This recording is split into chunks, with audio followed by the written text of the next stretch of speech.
Good morning. Um, I had to come out this morning again, and it is Monday morning. It is 6:18 a.m., and I just got off the phone with operator number one from the 911 call center, and that was not a very pleasant call. And basically, yesterday I went to the public library after uploading the. I tried to present my ministry, the sermon that I had done on Saturday, as if it was the same day, but I slipped and said that it was on Sunday instead of Saturday. In other words, on Saturday after I had uploaded the video on certificate of debt of decrees against us. I had preached that sermon to the public at Pioneer Square, and after preaching that sermon, I went and uploaded the video and found out that basically the telephone here didn't record the entire video, but only 15 minutes of it, and so I had to come back here, and the next day, that is Sunday, the very next day, I have to come back and do the recording of it, and upload it to the library again, a computer. Well, after I had uploaded the video to the library, I went online and looked up John MacArthur's website, just to see what was going on at Grace Community Church, because earlier that day I was sexually assaulted by Gabriel Franklin. I had spent all night long, Saturday night, literally I left the apartment because Franklin and MacArthur had asked me to go across the river to go have sex with the men, and I said no, I didn't want it. So I walked out that door probably about 11 o'clock at night, and went to Starbucks and got me some coffee, and stayed there until midnight. And then afterward, I went to the park and walked around to this one spot where there are bars, and on 2nd Avenue, in between 2nd and 3rd Avenue, next to Burnside, where there's usually like dance clubs and people drinking and hanging out. And there were some benches there. I sat down at the benches, and as soon as I sat down at the benches, the gay community came out and started talking to me for Gabriel. A bunch of these women, Iranian women, they had Iranian music on, black women, white women, Spanish women, just all kinds of women and men trying to communicate sex to me on account of Gabriel Franklin. And I just kept on saying, no, I don't want sex with Gabriel Franklin. Gabriel is in her 80s, okay? So that Saturday night, early Sunday morning, because it went from midnight to 1 a.m. in the morning, about 1:30 a.m., a group of African Americans or African people came and sat next to me and around me, and trying to communicate the same thing, sex with Gabriel Franklin. And I said no, and I said no. So as soon as the group left, the security guard came and asked me to leave and told me that I needed to go because the tables that were there around Voodoo Donuts was only for the tables were only for people who have drinks that purchase the drinks from one of the bars. And if you're not with a drink, I had the coffee cup with me filled with coffee from Starbucks, and I was sipping on that. And he told me I have to go unless I can buy a drink, and then sit in the area that's designated for that specific bar. I didn't know that was the rule, so I just picked up my drink and I left. Walked through the crowd and walked all the way to 24 Hours, which was on 14th Avenue, by Safeway, and it was kind of far, so it took forever.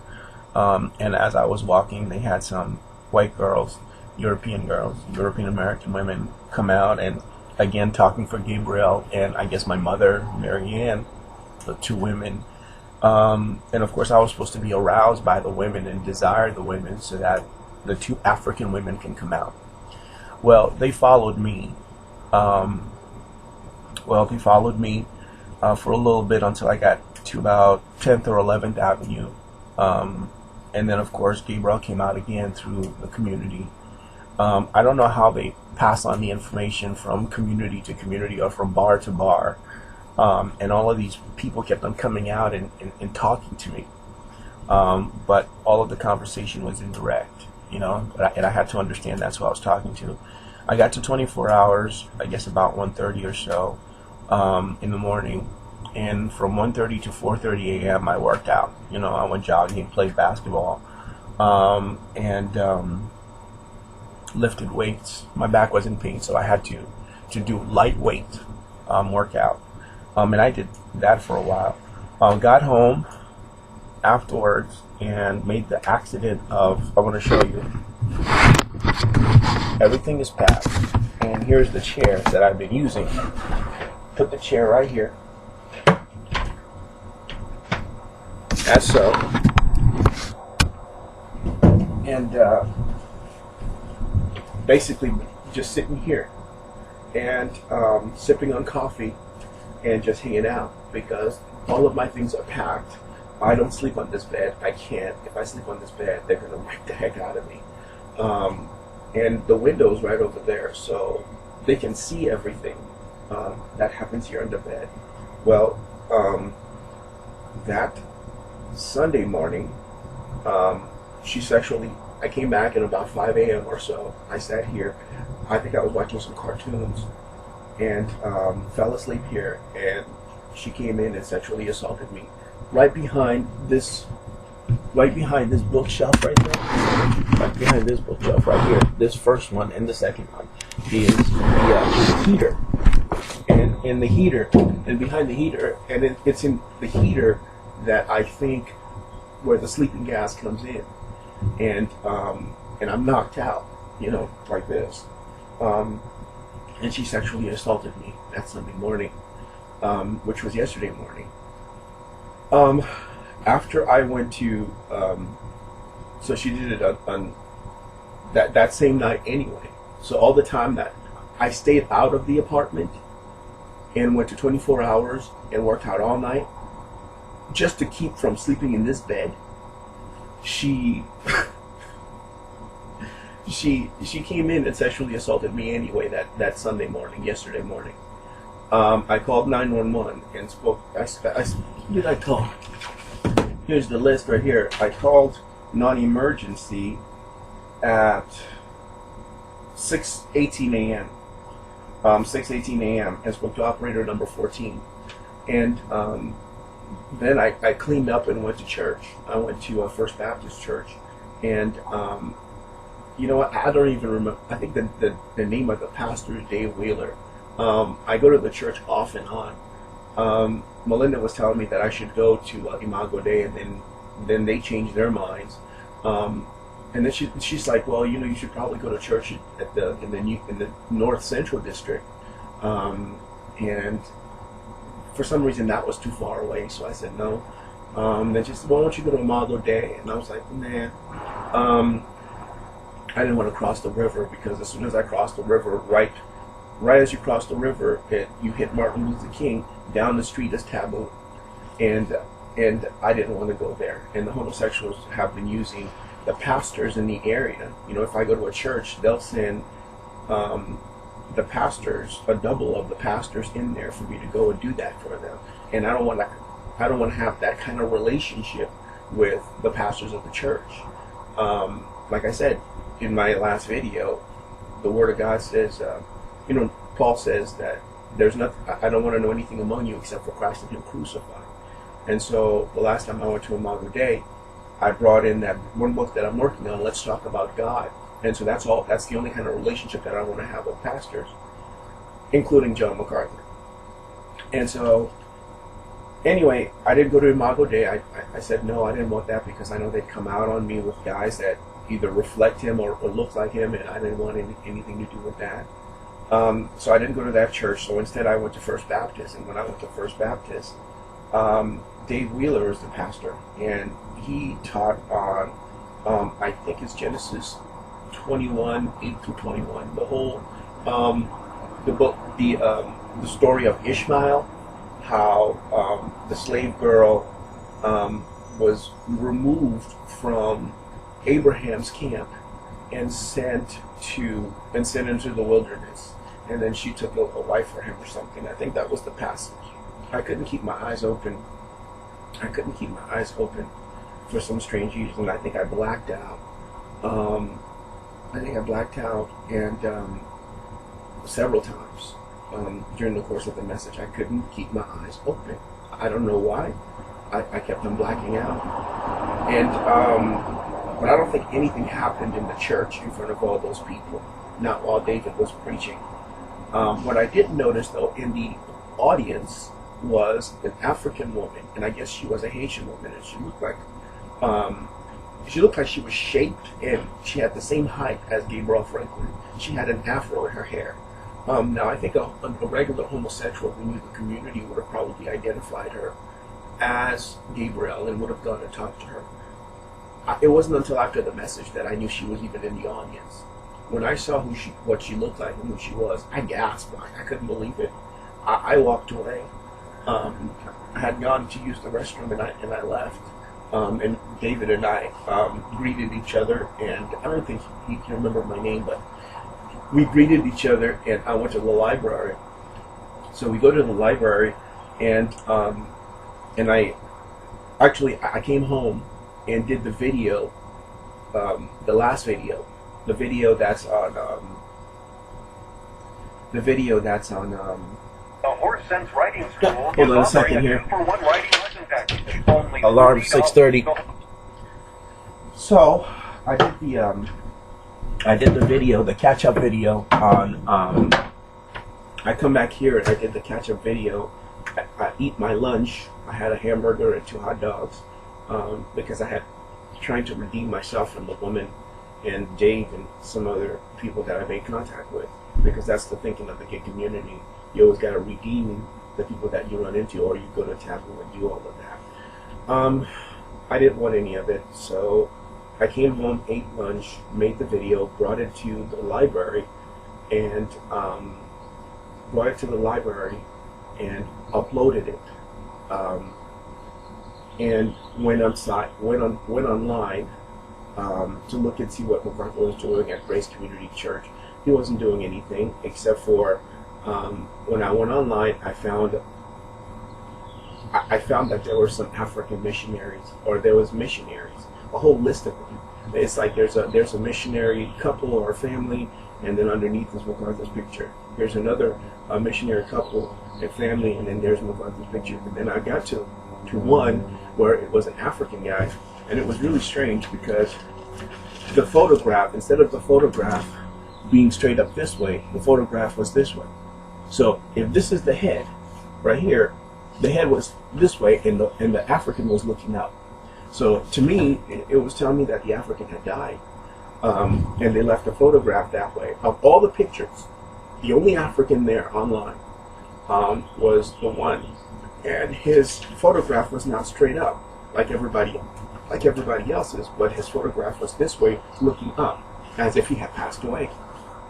I was alarmed, and so automatically I turned it off and went back to. I also looked up the name Melinda Welch, his daughter, and trying to give it back to him. And I looked up her picture, and because this is what I've been dealing with since I left Grace, is Melinda's voice and MacArthur's voice on the intercom here, and so I was giving it back to them, and I didn't really do a whole lot. Well, I ended up blacking out at the computer.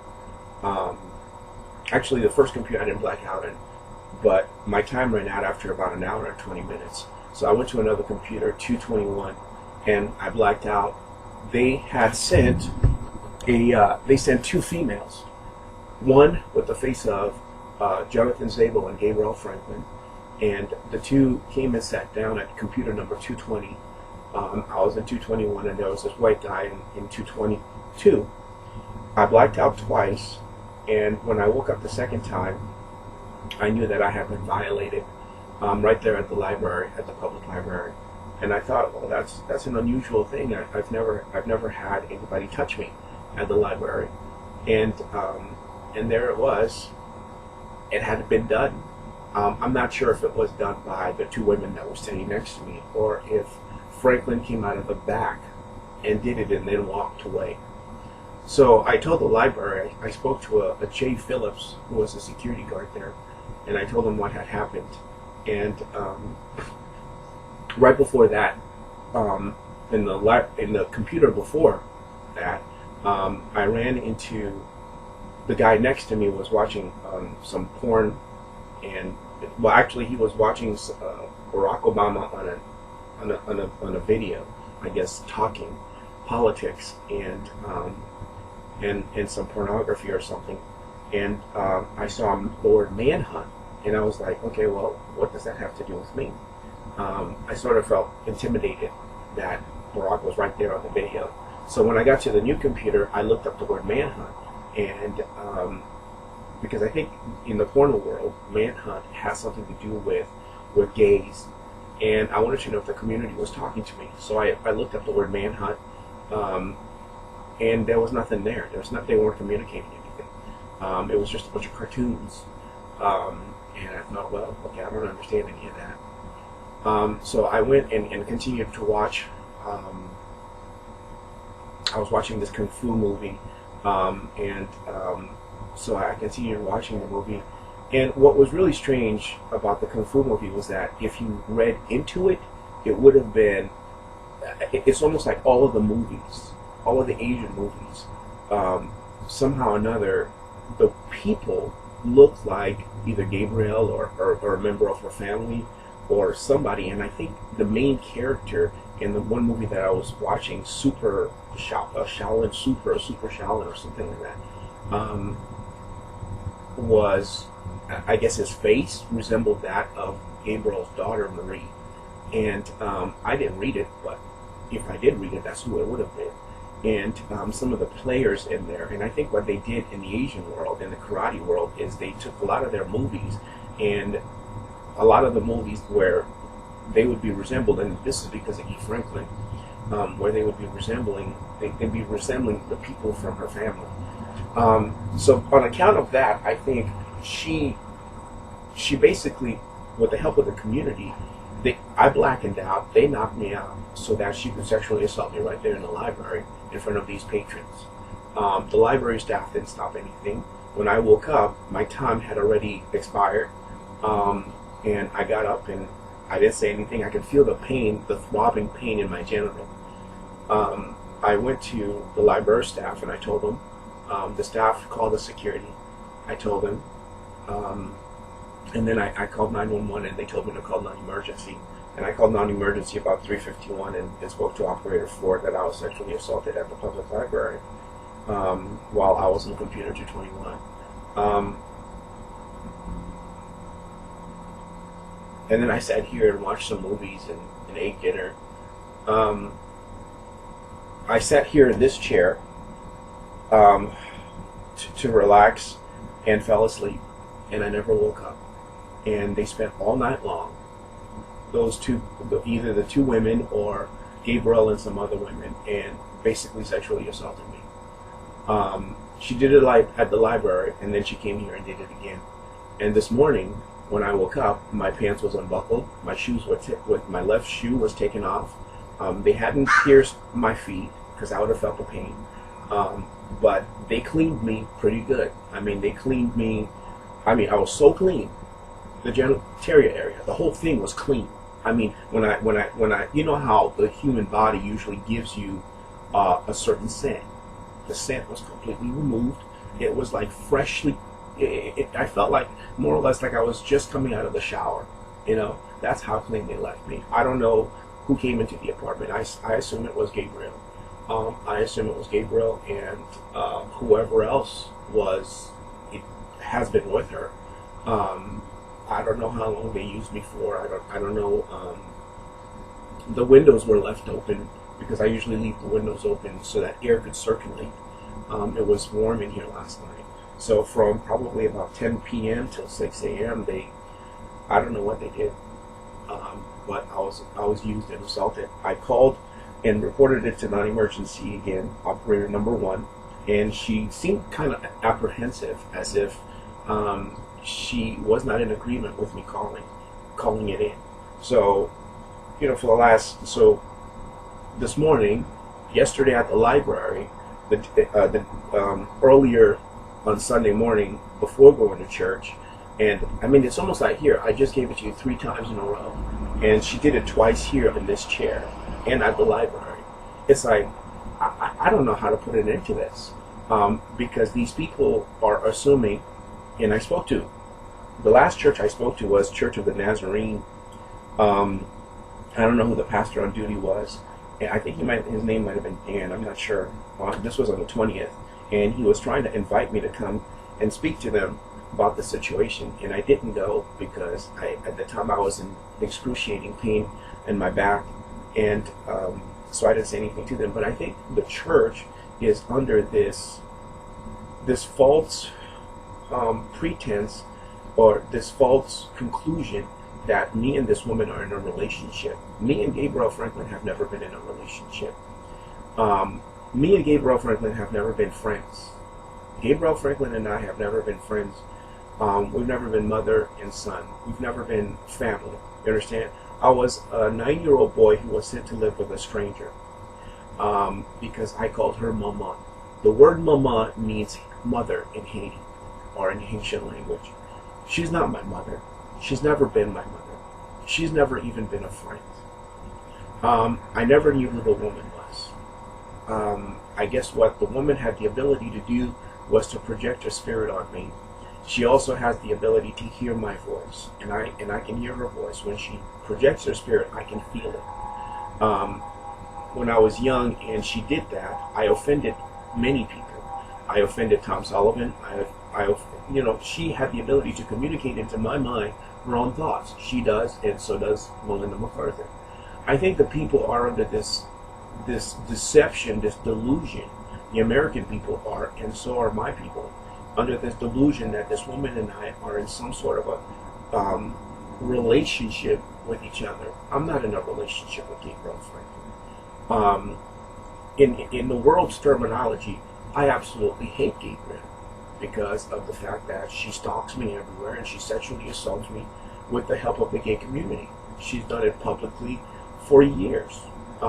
This isn't the first time that I go to a public library where I'm being sexually assaulted, or they're deleting my work from the computer, or they're doing something to me. Now it's open knowledge that he comes to the library, the preacher of the city, and they black him out, and this woman is, I guess, either masturbating me or sucking on my genital and giving me a blowjob. I don't know. It's right there in front of the patrons, and if the library staff is using some sort of mechanism to blacken me out or knock me out, I don't have any control over that. I don't have any control over what these people are doing and why they're doing it. But for the record, I am not in a relationship with Gabriel Franklin. I have never been. Neither when I was in junior high school or college. I was a child who was sent to live in this country to live with adults who had complete control over my life. I had no idea who they were. They didn't tell me who they were. Guy Franklin, who's supposed to be her son, was, called me brother, but he's not my brother. He is not a relative. Today in America, everywhere I go, you have Europeans who are thin and who have a thin face, sort of like a Barack Obama look. And they want to represent Guy. If I'm talking to them, they think I'm talking to Guy. I'm not talking to Guy through white men. I'm not talking to Gabriel through white women, or white men, or whoever that's there, that's short and that's pudgy and that looks like a potato. In other words, they have no shape, and they're straight women that are pudgy, short and stout. I'm not in a relationship with Gabriel. I never have been, and I probably never will be. And so, after I was done calling non-emergency this morning, Operator 1 somebody out there, one of the white women, one of the English women, screamed, "I love you." I don't love Gabrielle Franklin. I don't know Gabrielle Franklin. Gabrielle Franklin is in her 80s. She's a stranger to me. You understand? I mean, I could feel her emotions, and I could feel her spirit when she gets sexually turned on and aroused. Some of the men at Taboo that they've sent in the past, I guess if they did represent her, then she would have claimed, because remember I told you that I was, whenever I'm summoned over there, they send men that either represents members of Grace Community Church or Guy Franklin or people that look like her, and I have to figure out that that's who I'm dealing with. I'm not a member of the community. I never have been, nor do I profess to be the community.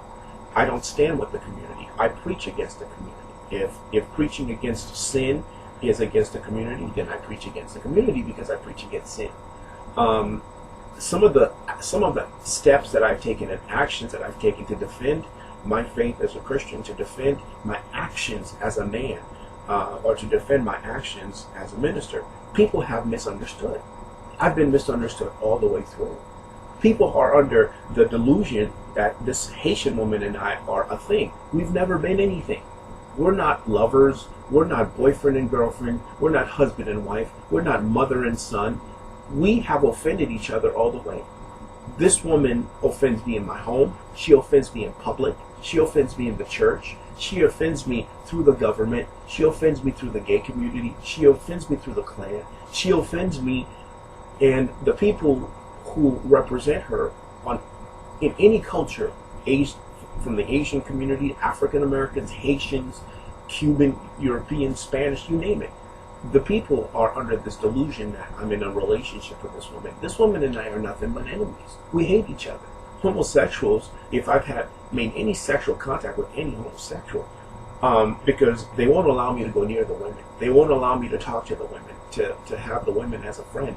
If I go to a church and speak to a woman or to associate with any woman, they would assume that I'm talking to Gabriel. This is an 80-year-old Haitian woman, that I'm in a relationship with this Haitian woman. I'm not in a relationship with Gabriel. I hate and despise the woman for the sexual assaults that she has poured out on me, from my youth until now. I'm 42, and here I am telling you 3 times, during the course of a weekend, Saturday night, Sunday morning, Monday at the church, Sunday at the church, Sunday morning before I go to church, in the afternoon after I've gone to church and to the library, and then here now, all night long. Who wants to live this way?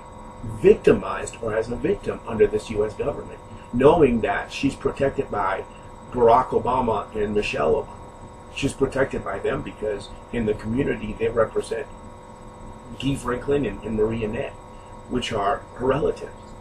And so, if I've called on the government, I've called on the government basically to deliver me from this. But the government does not stand with the gospel. The government doesn't stand with the truth of Scripture. The government doesn't stand with the Word of God. The government doesn't care. Barack Obama supports the gay marriages. So does his wife. There's nothing I could do except for, make a police report, and the police reports never become anything. If anything, the police reports are a farce are a far cry to what I should be doing. I mean, people all over the world are representing this Haitian woman, and why would they go this far? Why would they go this far to stand with a sexual offender? Why would they go this far to stand with a person like her, whom they know are sexually assaulting me? The window is wide open, right? And you can see the light and the reflection of the window. So they saw me sitting here at this chair being sexually assaulted by this woman. Now, whether it was her or the women or white women, I don't think white women were the ones doing it, but whether it's her or them, I don't know. And who wants to live in a home where you're constantly, you can't even sleep in your bed at night, where you're constantly being beaten and molested and abused? I mean, it seems like that's the only thing she lives for. She held me back from graduating from seminary in '99, and from '99 until now, this is what she's been doing, her and John MacArthur. This is what they've been communicating to the world and to the nation, that I'm I'm this homosexual whom they're dealing with. If homosexuality has been committed by me, it's not because I'm in a relationship with Gabriel. It's because they're gassing the apartment. You have to understand, come midnight, I have no control over this apartment. Come midnight, I have no control over the gas that they pour into the apartment. Come midnight, once midnight hits, the entire room here is gassed, and I sit here at this chair, or I sit here at the office chair, and the window open, the fan is on, so that the air could circulate, right? And I sit here, and I have no control over the air. If I fall asleep here, they come in. They either climb through the window or they come through the door, and they sexually assault. I mean, I have no control over what these people do. If I ever go to Taboo at midnight or 10 o'clock in the evening, this is what I'm trying to prevent.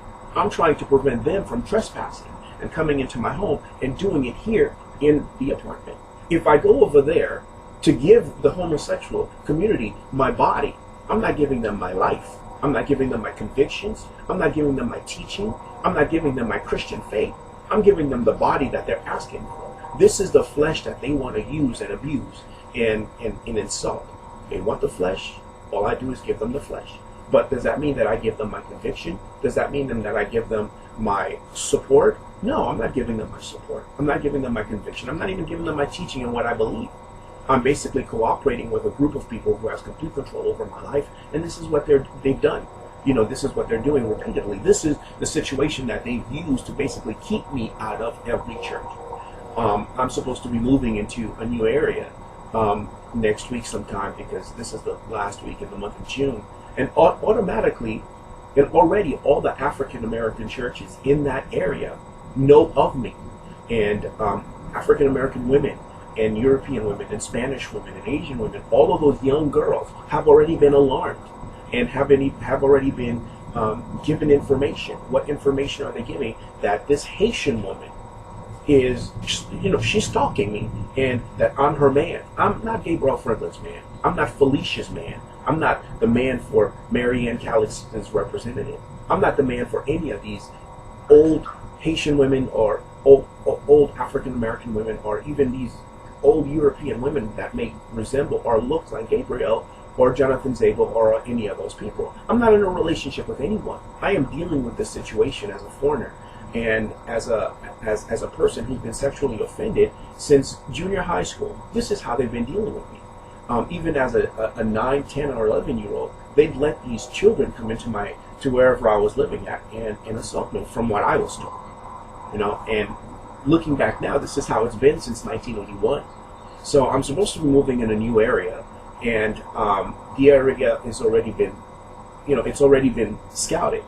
As I was coming out of the library yesterday, these huge Africans, I mean, they were at least 6'2", 6'3".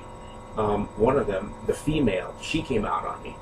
She had curls in her hair, and big, 6 foot taller. And I had to remind her, go back into history and remember that your people were people who were enslaved and sold at the market, and people who were dealt with by the Klan and lynched. And that calmed her spirit as she got on the train. But those people had called me over to their side using Melinda. Melinda was saying, yeah, why don't you cross over after going to David's church, First Baptist, instead of coming home and doing a video, eating lunch, and going to the library. They wanted me to cross over to the north central side to go visit the area. And I'm going, well, I don't have a destination. I don't have any reason to go over there. When I move over there, then I'll scout out the area and find out what's over there. There's a bunch of churches, and I know that the African American community is hot. Their blood is running hot, and they're, it's like they want the kill, they want the hit, and they want to kill. So I don't know what information they were given, but just like the African American women in Seattle who maced me, 4 of them were African American women who were representing, I think probably Gabriel Franklin, Marianne Calix, Sandra Duclairon, and I don't know who else they were representing. Might be some of my sisters, Esther and Katiana, I don't know. But all I do know is that before even crossing over, the African American women and some of the other women from the other communities who either resemble Gabriel or who knows about this situation right here. They're hot. They're ready. They're ready to strike because they think that, and if I show any interest to those young women, beautiful young women, they're not ugly. If I show any interest to any of those young women, remember, I'm 42 now. I've been dealing with this for over 33 years. And so no woman has been able to get close to me. No woman has been able to speak to me. No woman has been able to associate with me. I can't date. I can't marry. I can't do anything because this Haitian woman has attached herself like a serpent to me and has molested me every single day that I've been alive. She has been, from what I was told, when I was a child, she came and sucked my penis as a child in front of my mother, and my mother's response was to laugh. As an infant, she did this. And she told my mother that this was the relationship that she was going to have with me. Now, this is before I was even conscious of this woman's lust for my flesh. I'm a yellow man. And so automatically she's attached herself to eating my flesh. Her position is this. You see this? This is her position. This has been her position since the day of my birth. And to my mother, it's funny.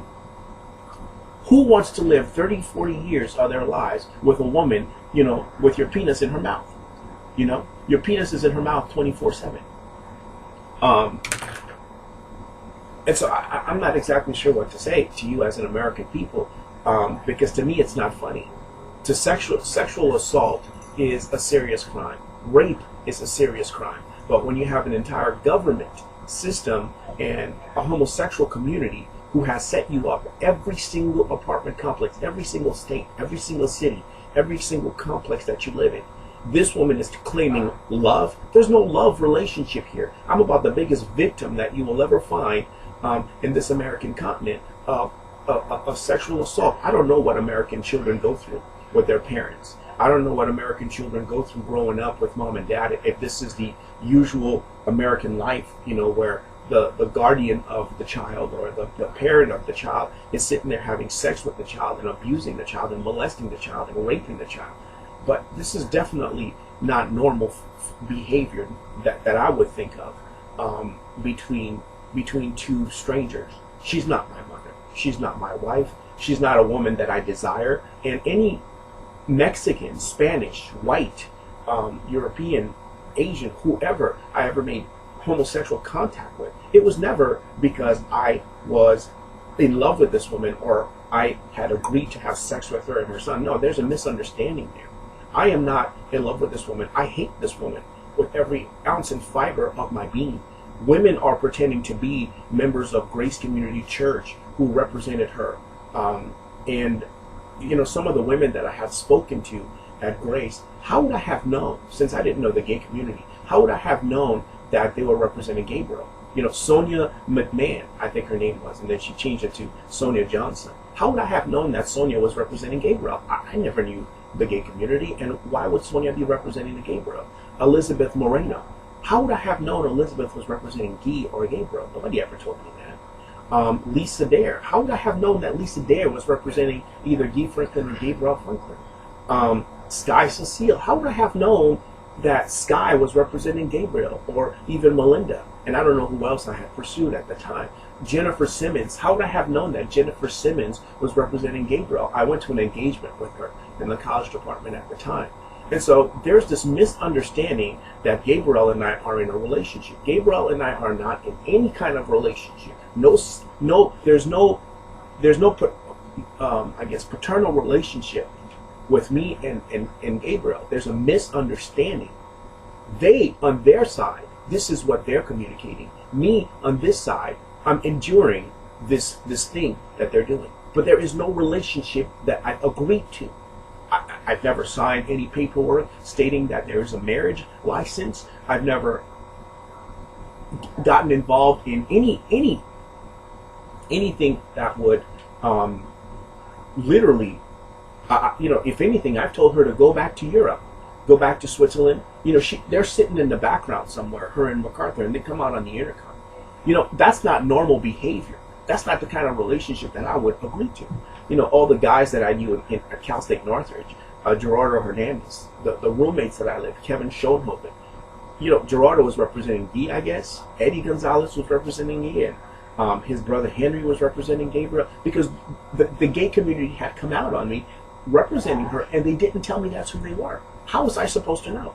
If they didn't introduce themselves to me as a homosexual community, how was I supposed to know? So all the time I'm living with these people in college, right? She was doing it. I didn't know that. So now I have a fallout with MacArthur in every church because of what? Because this is what she and them have concocted together. This is her doing. This isn't my doing. This is what she in this United States of America has been doing since 1981, and all of the presidents have protected her.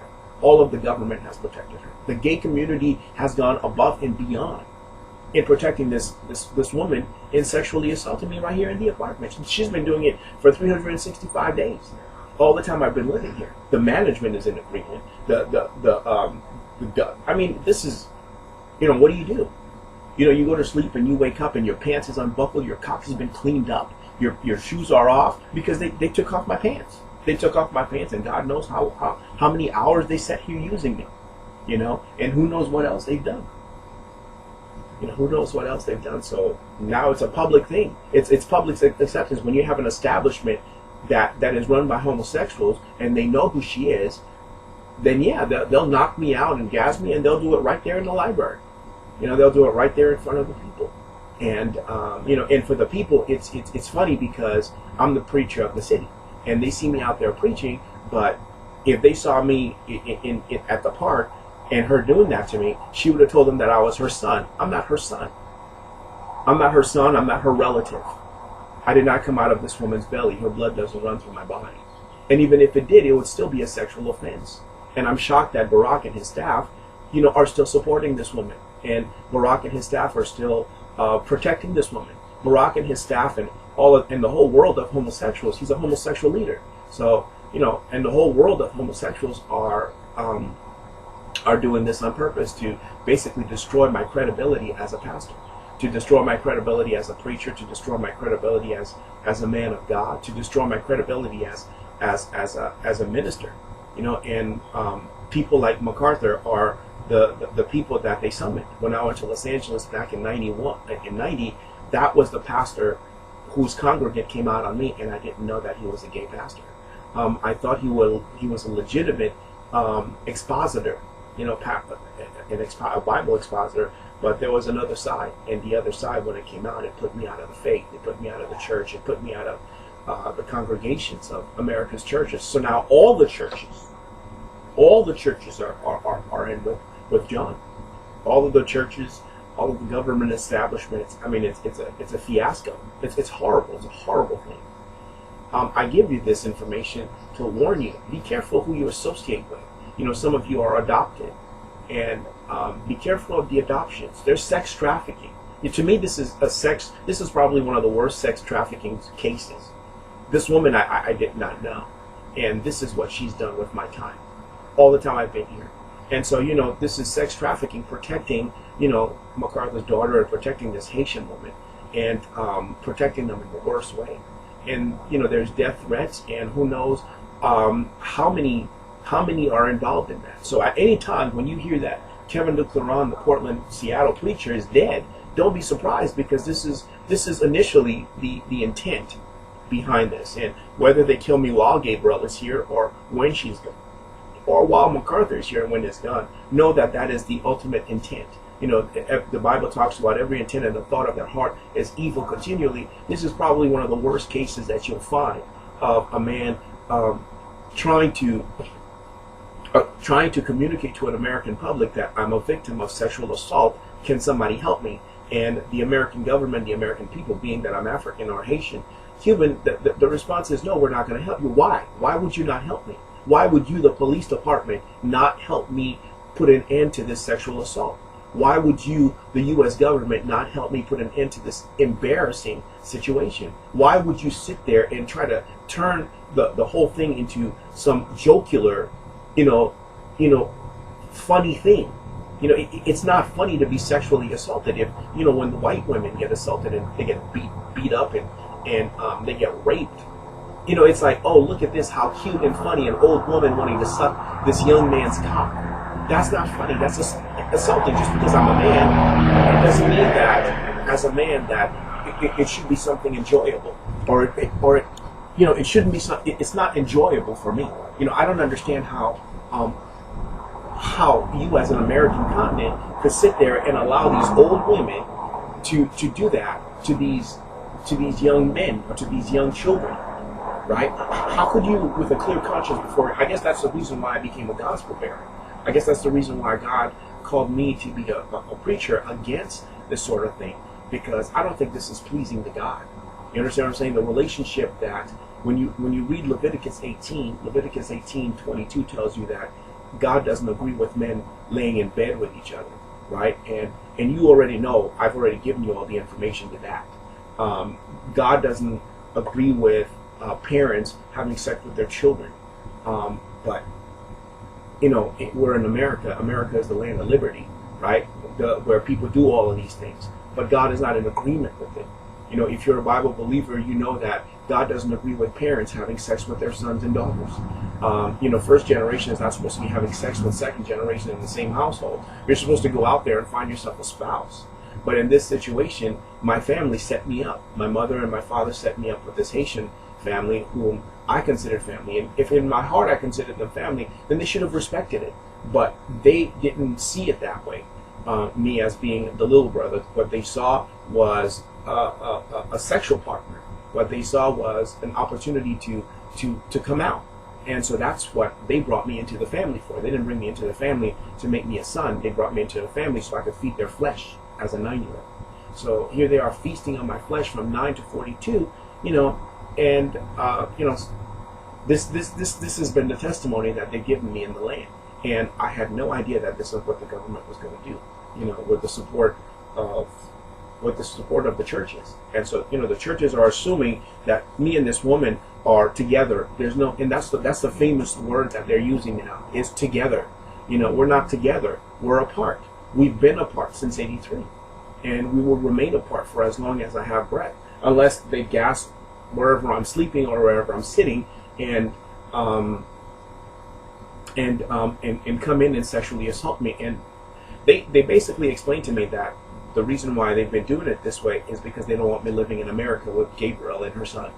I'm not with Gabriel, and I'm not with her son. Gabriel and her son don't pay for my rent. It's the Social Security disability check that I get that pays for the rent. I can't work. They won't allow me to work. The gay community has sided with them and has forbidden for me to work in any part of this American continent.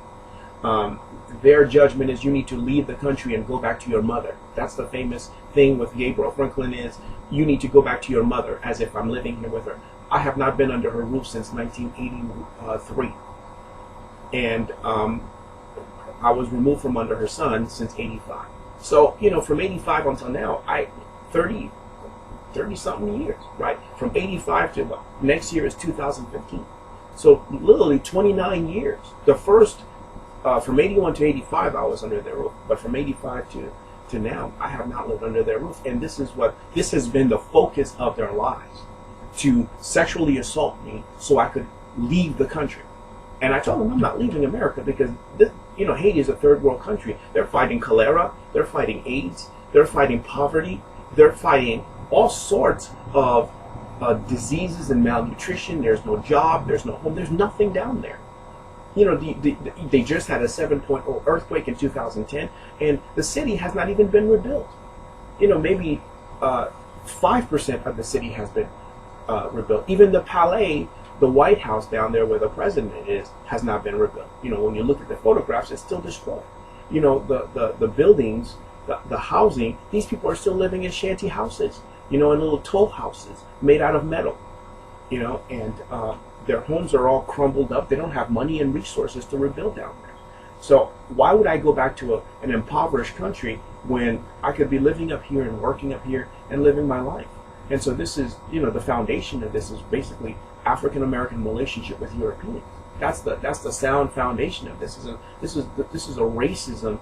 The reason why she's allowed to do this is based on what African Americans and Europeans have been dealing with in this country since the beginning, which is the racism that's been in them since the 50s and 60s. Jim Crow time, with those people. I mean, this is the foundation of what I'm dealing with, and this is probably the root of it. And so Europeans are demanding me to leave, and they're not supporting me or protecting me based on their constitution. Instead, they're setting me up. Guy Franklin and his mother would not be able to do this unless the European American government is in support of it. In other words, they're in agreement with what she's doing and what she has done. They're in agreement with her hatred and her sexual offenses. And, it's not a love relationship here. This is a horrible thing that any black man should go through during the course of his lifetime. I mean, nobody wants to be sexually assaulted at any time. Nobody wants to be taken advantage of. Nobody wants to be misused. But when you live in a country, when you're a foreigner and you live in a country where you have no control over the government and you have no control over your own situation, this is what you've been victimized to do. People that I thought were friends were enemies. Tom Sullivan was an enemy. Dean Gentile in high school was an enemy. In college, Gerardo Hernandez was an enemy. All of the roommates were enemies. Everybody that I have known in this continent has been an enemy. Every single one of them. Every manager that I've worked for was an enemy because she was behind all of it. And I had no idea she had that much control. So when you come to the reality of this is what this supposed guardian family has done, how do you respond? How do you fight such a system? How do you fight such a system? If this is what they're doing to your life, you only live once, people. You don't live twice, and you don't live 3 times. You only go through junior high once, high school once, college once, elementary school once. You go through seminary once during the course of your lifetime, unless you want to go back and get a doctorate or something. You only get to live once. You only get to be 20 once, 30 once, and 40 once. I went through my 20s knowing everybody was getting married. 30s, everybody was getting married and settling down and entering into careers. Now I'm in my 40s and I turned 43 in September. This woman has attached herself like a snake around me. And this woman is sucking the blood out of my lifetime. Nobody wants it's like I have a head in between my legs, and everywhere I go, there it is. The Pilgrim's Progress. In the Pilgrim's Progress, there is this woman, there's this man who walks around like this. Pilgrim has this hump on his back. Pilgrim has this hump on his back. And the hump, I think from what I can remember, the hump is this way, right? And so wherever Pilgrims go, the hump goes with him, right? Wherever Pilgrim goes. And it's not until I guess he gets to the Celestial City that the hump is removed, right? That the hump is removed and he's set free because he ends up obtaining salvation. In this situation, I'm dealing with a woman whose head is right here. I'm the opposite. See, her head, this is her head right here. 24/7, 7 days a week. Anywhere that I'm at, this is the position that I'm in. So whether I'm sitting here or I'm laying there, this is the position that she's taking. And it's like, how do you deliver such a woman from this position and let her go free? How do you remove a woman from having her head in between your legs so she could go free? It's like, I don't love you. I don't want you. I don't see you that way. You're 80-something years old, and you don't understand that there is nothing here. And it's like, how do you convince the government to arrest a woman who has done this all your life, from infancy? I mean, from this level till now. How do you help somebody understand that this is a violation of my body, of my flesh, of my life, of my time? And then she convinces Haiti, she convinces America, she convinces Europe. I mean, the whole world is convinced by this woman's wicked activities. And I don't see love here. I see an offense. My whole life has been offended by what this woman has done. I mean, a public library, my personal home, the homeless community. It's like, wow. I know that I have a penis, but can I at least use it to give somebody else pleasure or a spouse pleasure? Can I at least have, I shouldn't even be asking permission, so it's almost like I need permission to go and pursue somebody my own age, to pursue somebody from my own race, like I would love to marry a Haitian Cuban woman. Now for me to go after a pure Haitian woman, I wouldn't do it. I would never go after a Haitian woman who's not mixed like I am. I wouldn't, because that's just not my heart. And when I explained that to her, she took offense, right? When she knew that I was pursuing women from Grace Community Church, she took offense at the fact that I wasn't going after her. I wasn't going after her granddaughters. I wasn't going after her daughter, and I wasn't going after the members of her family. I don't feel that way toward the woman. The woman is a stranger to me. You understand what I'm saying? I was not a 9-year-old who decided to come here. It wasn't my decision. It was the decision of my parents, and they're the ones who are now reaping the grapes of wrath from this woman and her son. It was not my decision. As a child, when they put the words mama in my mouth, I obeyed and I used it for the 4 or 5 years that I was with them. But for the last 30 years, we've been enemies and nothing but enemies. So if you hear that, she's secretly meeting me and feeding me, she's giving it to me here and redeeming me at taboo. I'm not redeemed. I've never been redeemed. I've been insulted all of these years and vulnerable to what they've done. There's no redemption here. The only redemption is in this situation is her death.